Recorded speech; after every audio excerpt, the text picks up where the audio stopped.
പ്രിയ വിദ്യാർത്ഥികളെ നമസ്കാരം. എല്ലാവർക്കും കമ്പ്യൂട്ടർ ആപ്ലിക്കേഷൻസിൻ്റെ പുതിയൊരു വീഡിയോയിലേക്ക് സ്വാഗതം. ഇന്നത്തെ വീഡിയോയിൽ നമ്മൾ ഡിസ്കസ് ചെയ്യുന്നത് സെക്കൻഡ് ഇയർ കുട്ടികളുടെ ഫംഗ്ഷൻ എന്ന് പറയുന്ന പാഠത്തിൽ ഡീഫാൾട്ട് ആർഗ്യുമെൻ്റ് എന്ന് പറയുന്ന ടോപ്പിക്കാണ്. എന്താണ് ഡീഫാൾട്ട് ആർഗ്യുമെൻറ്റ്? സാധാരണ നമ്മളൊരു ഫംഗ്ഷൻ ബേസ്ഡ് പ്രോഗ്രാം എഴുതുമ്പോൾ ആദ്യം നമ്മൾ യൂസർ ഡിഫൈൻഡ് ഫംഗ്ഷൻ എഴുതുന്നു, പിന്നെ മെയിൻ ഫംഗ്ഷൻ എഴുതുന്നു എന്ന് വിചാരിക്കാം. ആ ഫോർമൽ ആർഗ്യുമെൻറ്റ്സ് കോൾഡ് ഫംഗ്ഷനിൽ, യൂസർ ഡിഫൈൻഡ് ഫംഗ്ഷനിൽ ഫോർമൽ ആർഗ്യുമെൻ്റ് ഉണ്ടാവും. ആ ഫോർമൽ ആർഗ്യുമെൻറ്റിന് നമ്മൾ പ്രത്യേകിച്ച് വാല്യൂ അവിടെ ഇനീഷ്യലൈസ് ചെയ്യാറില്ല, ശരിയല്ലേ? ഇനി ഈ ഫോർമൽ ആർഗ്യുമെൻറ്റിന് നമ്മൾ ഇനീഷ്യൽ വാല്യൂ കൊടുക്കുകയാണെങ്കിൽ അത്തരം ആർഗ്യുമെൻറ്റിനെ നമ്മൾ പറയുന്ന പേര് ഡീഫാൾട്ട് ആർഗ്യുമെൻ്റ് എന്നാണ്. അപ്പോൾ default arguments are the initialised formal arguments. Initialised formal ആർഗ്യുമെൻറ്റ്സിനെയാണ് നമ്മൾ എന്ത് പറയുക? ഡീഫാൾട്ട് ആർഗ്യുമെൻ്റ് എന്ന് പറയാം. ഇപ്പോൾ ഞാനിവിടെ ഒരു എക്സാമ്പിൾ എഴുതിയിട്ടുണ്ട്. ഫ്ലോട്ട് സിമ്പിൾ ഇൻട്രസ്റ്റ് എന്ന് പറയുന്നൊരു ഫംഗ്ഷൻ എഴുതി. അതിൻ്റെ arguments int P, int N, float R. അപ്പോൾ പിയും എന്നും ആറും ആണ് എന്ത്? ആർഗ്യുമെൻറ്റ്സ്. എന്നിട്ടത് സിമ്പിൾ ഇൻട്രസ്റ്റ് കാൽക്കുലേറ്റ് ചെയ്ത് റിട്ടേൺ ചെയ്യുന്നു. ഇവിടെ ഈ ആർഗ്യുമെൻറ്റ്സ് എൻ, പി, ആർ ഇതിനൊന്നും നമ്മൾ ഇനീഷ്യൽ വാല്യൂ കൊടുത്തിട്ടുണ്ടോ? ഇല്ല. ഇനി നമ്മളിങ്ങനെ ഇനീഷ്യൽ വാല്യൂ കൊടുക്കാം. എങ്ങനെ? ഇപ്പം നമ്മൾ ഈ ആറിന് ഇനീഷ്യൽ വാല്യൂ കൊടുക്കുമ്പോൾ ഫ്ലോട്ട് ആർ ഈക്വൽ ടു 10.5 എന്ന് ഞാൻ എഴുതി. എന്തായി? ഈ ആറിന് ഒരു വാല്യൂ ഞാനിവിടെ കൊടുത്തു. ഇങ്ങനെ വാല്യൂ കൊടുത്താൽ എന്തായി? ഈ ആർ എന്ന് പറയുന്ന ഈ വേരിയബിൾ അല്ലെങ്കിൽ ഈ ആർഗ്യുമെന്റ് ഒരു ഡീഫാൾട്ട് ആർഗ്യുമെന്റ് ആയിട്ട് മാറി. അപ്പൊ ഇതിന് ഇനീഷ്യൽ വാല്യൂ കൊടുത്തു. ഇങ്ങനെ ഈ ഇനീഷ്യൽ വാല്യൂ കൊടുക്കുമ്പോൾ നമ്മൾ ശ്രദ്ധിക്കേണ്ട കാര്യം റൈറ്റിൽ നിന്നും ലെഫ്റ്റിലേക്ക് കൊടുക്കണം.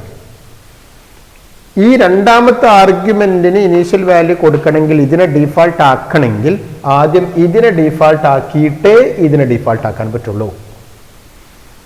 ഇനി ഇതിനെ ഡീഫാൾട്ട് ആക്കി മാറ്റണമെങ്കിൽ ഇതിനെ ഡീഫാൾട്ട് ആക്കണം, പിന്നെ ഇതിനെ ഡീഫാൾട്ട് ആക്കണം, എങ്കിൽ മാത്രമേ ഇതിനെ ഡീഫാൾട്ട് ആക്കാൻ പറ്റുള്ളൂ. അപ്പോൾ must be given from right to left. Default argument നമ്മൾ ആക്കി മാറ്റുമ്പം റൈറ്റിൽ നിന്ന് ലെഫ്റ്റിലേക്ക് ആണ് നമ്മൾ കൊടുത്തു വരേണ്ടത്. ഓക്കെ, അപ്പോൾ ഡീഫാൾട്ട് ആർഗ്യുമെന്റ് എന്താന്ന് പറഞ്ഞു.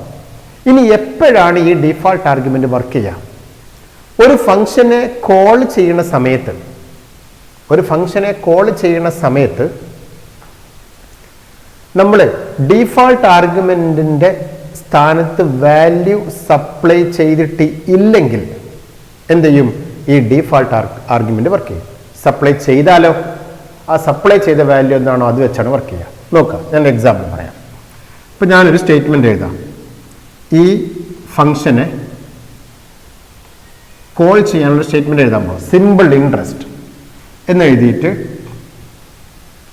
1000 to 5.5 ഇങ്ങനൊരു കോളിംഗ് സ്റ്റേറ്റ്മെന്റ് എഴുതി.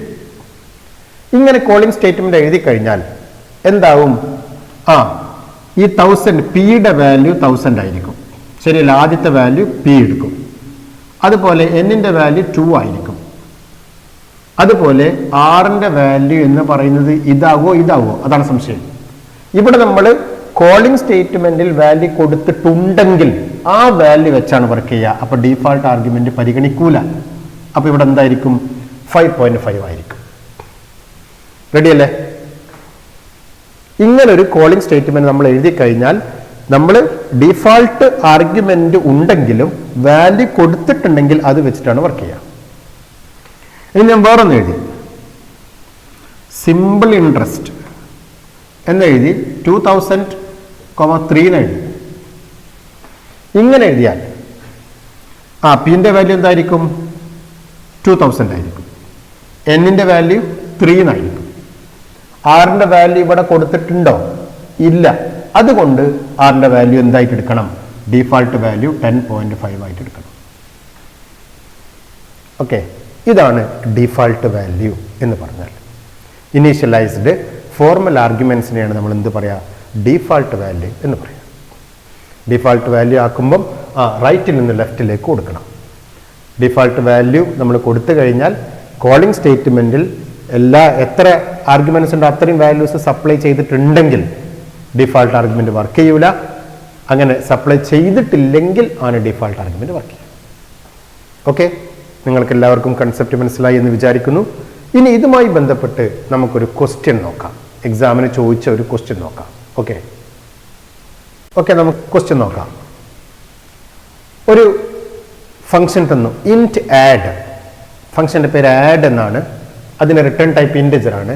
ഇതിന് 3 ആർഗ്യുമെന്റ്സ് കൊടുത്തു. Int A, int B equal to 2, int C equal to 5. എന്നിട്ട് return A plus B plus C എന്ന് കൊടുത്തു. അപ്പോൾ ചില ആൾക്കാർക്ക് ഇങ്ങനെയൊക്കെ എഴുതാൻ പറ്റുമോ എന്നുള്ള സംശയമൊക്കെ ഉണ്ടാവും. അങ്ങനെയൊക്കെ എഴുതാം. അതിന് നമുക്ക് വേറെ എങ്ങനെ എഴുതാം?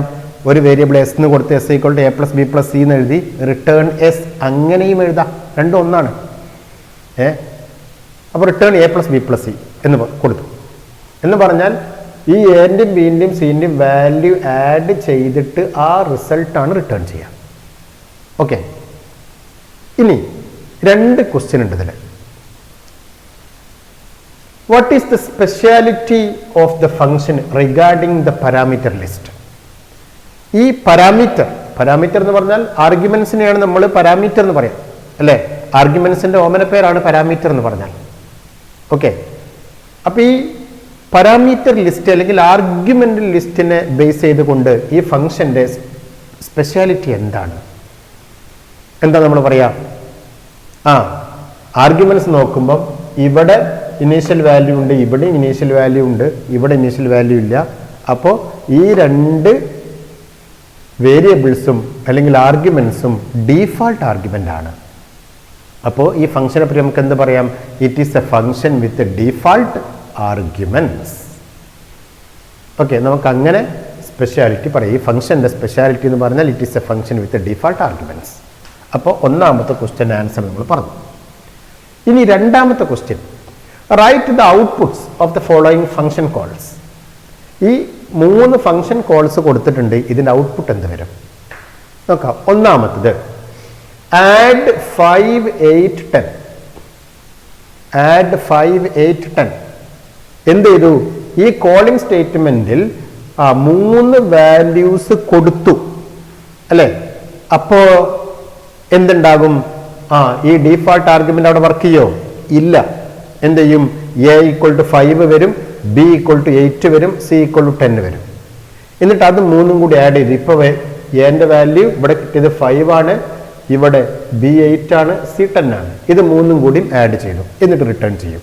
അപ്പോൾ 10 + 8 18 + 5 23 എന്ന് കിട്ടും. അപ്പോൾ ഒന്നാമത്തെ ഫംഗ്ഷൻ കോളിന്റെ ആൻസർ നമുക്ക് റിട്ടേൺ ചെയ്യുന്നതാണ് 23 എന്നാണ്. ഓക്കെ, ഇനി 2ാമത്തെ നോക്കുക. ആഡ് 5, 8. ഇവിടെ 2 വാല്യൂസ് ആണ് പാസ് ചെയ്തത്.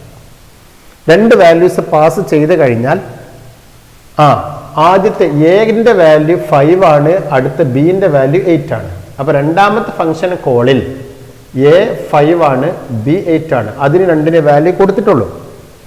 ഇനി 3ാമത്തേന് വാല്യൂ കൊടുത്തിട്ടില്ല. അപ്പൊ 3ാമത്തതിന് ഡീഫാൾട്ട് വാല്യൂ എടുക്കും. വാല്യൂ കൊടുത്തിട്ടില്ലെങ്കിൽ ഡീഫാൾട്ട് വർക്ക് ചെയ്യും. അപ്പോൾ എക്കും ബിക്കും ബിയുടെ ഡീഫാൾട്ട് ഉണ്ടെങ്കിലും വാല്യൂ കൊടുത്തത് കൊണ്ട് കൊടുത്തത് വെച്ച് വർക്ക് ചെയ്യും. അപ്പോൾ 5, 8, 5 എന്ത് കിട്ടും ആൻസർ?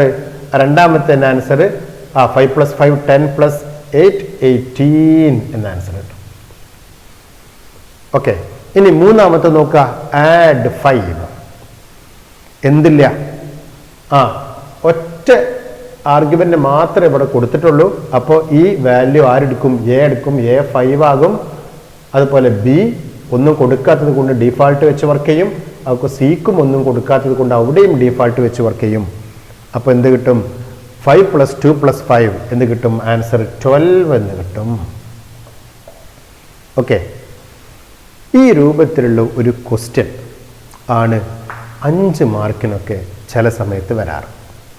അപ്പോൾ ഇത്തരം ക്വസ്റ്റ്യൻസ് നിങ്ങൾ പ്രാക്ടീസ് ചെയ്യണം എന്ന് നിങ്ങൾ ഓർമ്മിപ്പിക്കുകയാണ്.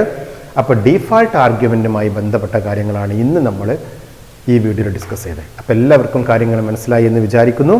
ഡിഫാൾട്ട് ആർഗ്യുമെൻ്റ് എന്ന് പറഞ്ഞാൽ ഇനീഷ്യലൈസ്ഡ് ഫോർമൽ ആർഗ്യുമെൻസിനെയാണ് ഡിഫാൾട്ട് ആർഗ്യുമെൻ്റ് എന്ന് പറയാം. ഡിഫാൾട്ട് ആർഗ്യുമെൻ്റ് ആക്കി മാറ്റുമ്പം റൈറ്റിൽ നിന്നും ലെഫ്റ്റിലേക്ക് വാല്യൂസ് കൊടുത്തു വരണം. ഇനി എപ്പോഴാണ് വർക്ക് ചെയ്യുക? കോളിംഗ് സ്റ്റേറ്റ്മെൻറ്റിൽ കറക്റ്റ് വാല്യൂ കൊടുത്തിട്ടുണ്ടെങ്കിൽ ഡിഫാൾട്ട് ആർഗ്യുമെൻറ്റ്സ് വർക്ക് ചെയ്യൂല. കൊടുത്തിട്ടില്ലെങ്കിൽ ഏതാണോ കൊടുക്കാത്തത് അതിൻ്റെ ഡിഫാൾട്ട് വാല്യൂ വെച്ച് മാത്രമാണ് വർക്ക് ചെയ്യുക. അപ്പോൾ ഇന്നത്തെ വീഡിയോ നിങ്ങൾക്ക് ഇഷ്ടപ്പെട്ടെന്ന് വിചാരിക്കുന്നു. അപ്പോൾ ഇന്നത്തെ വീഡിയോ നമ്മളിവിടെ അവസാനിപ്പിക്കുന്നു. എല്ലാവർക്കും നന്ദി അറിയിക്കുന്നു. ഓക്കെ.